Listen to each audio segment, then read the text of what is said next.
Jair Bolsonaro ou l'homme du coup d'éclat permanent.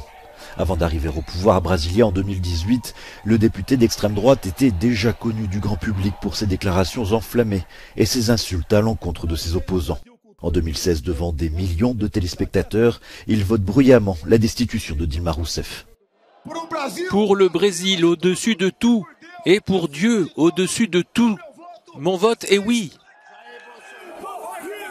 Des mots qui deviendront le slogan de sa campagne de 2018, marqué par le coup de couteau reçu par le candidat lors d'un bain de foule. Un geste qui lui aura finalement bénéficié dans les sondages. Soutenu par les églises évangéliques, Jair Bolsonaro remporte largement le second tour de l'élection présidentielle avec 55% des voix. Le début d'un virage radical à droite. À peine arrivé, il signe un décret assouplissant la possession d'armes à feu.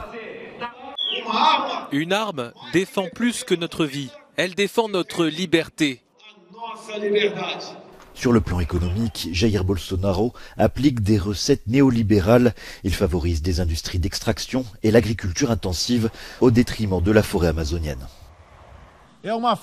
C'est une erreur de dire que l'Amazonie est le patrimoine de l'humanité.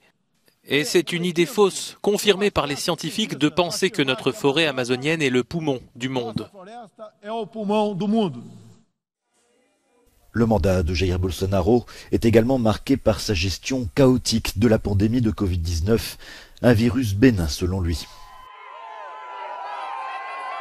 Après le coup de poignard, ce n'est pas une petite grippe qui va m'assommer. Une petite grippe qui a finalement tué 686 000 personnes au Brésil. Seuls les États-Unis ont connu un bilan plus meurtrier. Aujourd'hui, le nom de Bolsonaro divise comme personne la société brésilienne. Le président a ses fans inconditionnels qui voient en lui le défenseur des valeurs traditionnelles et des gens simples. Son mandat restera comme une borne dans l'histoire du Brésil, un pays aujourd'hui à la croisée des chemins.